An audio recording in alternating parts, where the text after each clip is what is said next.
ತಮಿಳುನಾಡಿನ ಮುಖ್ಯಮಂತ್ರಿಯಾಗಿ ಎಡಪ್ಪಾಡಿ ಪಳನಿಸ್ವಾಮಿ ಇವತ್ತು ಅಧಿಕಾರವನ್ನು ಸ್ವೀಕರಿಸಲಿದ್ದಾರೆ.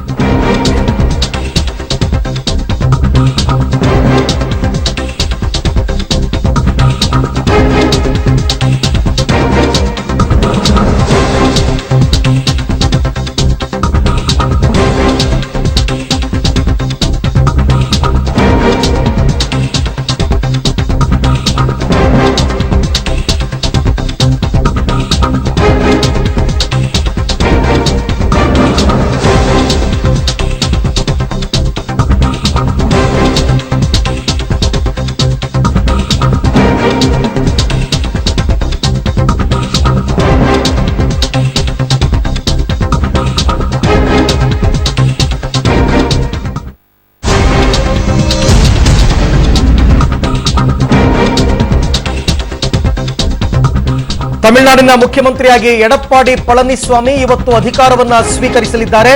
ಸಂಜೆ 4 ಗಂಟೆಗೆ ರಾಜಭವನದಲ್ಲಿ ನಡೆಯುವ ಕಾರ್ಯಕ್ರಮದಲ್ಲಿ ಶಶಿಕಲಾ ನಟರಾಜನ್ ಬಂಟನಿಗೆ ರಾಜ್ಯಪಾಲರು ಪ್ರತಿಜ್ಞಾ ವಿಧಿಯನ್ನ ಬೋಧಿಸಲಿದ್ದಾರೆ. ಬೆಳಗ್ಗೆ 11:30ಕ್ಕೆ ತಮ್ಮನ್ನ ಭೇಟಿಯಾದ ಪಳನಿಸ್ವಾಮಿಗೆ ಸರ್ಕಾರ ರಚನೆಗೆ ರಾಜ್ಯಪಾಲರು ಅಧಿಕೃತ ಆಹ್ವಾನವನ್ನ ನೀಡಿದ್ದಾರೆ.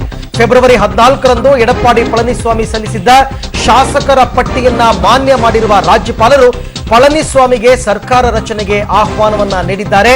15 ದಿನಗಳ ಒಳಗಾಗಿ ವಿಧಾನಸಭೆಯಲ್ಲಿ ಬಹುಮತ ಸಾಬೀತುಪಡಿಸುವಂತೆ ಹಂಗಾಮಿ ರಾಜ್ಯಪಾಲ ವಿದ್ಯಾಸಾಗರ್ ರಾವ್ ಸೂಚನೆಯನ್ನ ನೀಡಿದ್ದಾರೆ. ಹಾಗಾಗಿ ಇನ್ನು 15 ದಿನಗಳ ಒಳಗಾಗಿ ವಿಶೇಷ ಅಧಿವೇಶನವನ್ನ ಪಳನಿಸ್ವಾಮಿ ಕರೆಯಬೇಕಾಗುತ್ತೆ. ಆ ಅಧಿವೇಶನದಲ್ಲಿ ಅವರು ತಮಗೆ ಇರುವಂತಹ ಬೆಂಬಲಿಗರ ಶಾಸಕರ ಸಂಖ್ಯೆಯನ್ನ ತೋರಿಸಬೇಕಾಗುತ್ತೆ. ಅಂದ್ರೆ ವಿಶ್ವಾಸಮತ ಯಾಚನೆಯ ಸಂದರ್ಭದಲ್ಲಿ ವಿಶ್ವಾಸಮತ ಅಗತ್ಯ ಸಂಖ್ಯೆಯನ್ನ ತೋರಿಸಬೇಕಾಗುತ್ತೆ.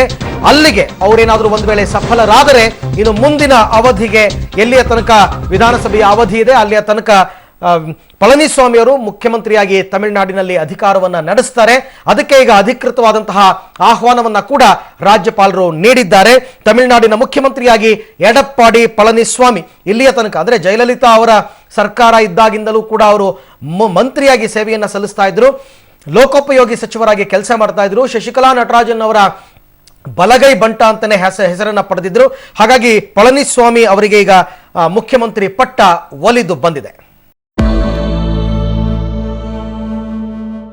ಅಂತೂ ಇಂತೂ ಅಕ್ರಮ ಆಸ್ತಿ ಗಳಿಕೆ ಪ್ರಕರಣದಲ್ಲಿ ಜಯಲಲಿತಾ ಪರಮಾಪ್ತೆ ಶಶಿಕಲಾ ನಟರಾಜನ್ ಇನ್ನು ಮುಂದಿನ 4 ವರ್ಷಗಳ ಕಾಲ ಸರಿಸುಮಾರು ಕಾಲ ಬೆಂಗಳೂರಿನ ಪರಪ್ಪನ ಅಗ್ರಹಾರದಲ್ಲಿ ಕಾಲ ಕಳೆಯಬೇಕು. ಇವರ ಜೊತೆಗೆ ಆಕೆಯ ಸಂಬಂಧಿಕರಾದ ಸುಧಾಕರನ್ ಹಾಗೂ ಇಳವರಸಿ ಕೂಡ ಇವತ್ತು ಜೈಲು ಪಾಲಾದರು. ಮಧ್ಯಾಹ್ನ 1:30ಕ್ಕೆ ವಿಶೇಷ ಕಾರಿನಲ್ಲಿ ಹೊರಟಿದ್ದ ಶಶಿಕಲಾ ಸಂಜೆ 5:15 ಪರಪ್ಪನ ಅಗ್ರಹಾರದ ಆವರಣವನ್ನ ತಲುಪಿದ್ರು. ಜಯಲಲಿತಾ ಬಳಸುತ್ತಿದ್ದ ಟೊಯೋಟಾ ಪ್ರಾಡೋ ಕಾರಿನಲ್ಲೇ ಶಶಿಕಲಾ ಕೂಡ ಜೈಲಿಗೆ ಬಂದ್ರು. ಶಶಿಕಲಾ ಮುಂದೆ ಕೂತಿದ್ರೆ ಇಳವರಸಿ ಹಿಂದಿನ ಸೀಟಿನಲ್ಲಿ ಕುಳಿತಿದ್ರು.